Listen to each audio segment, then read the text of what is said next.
Here are the top stories right now.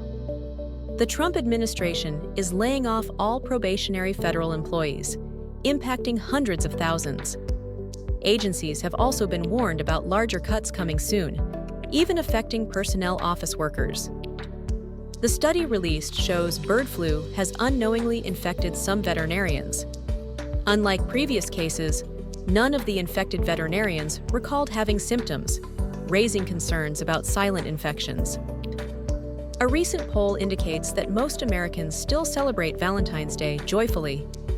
While some see it as outdated, about 3/4 are planning celebrations this year, often with romantic partners or family.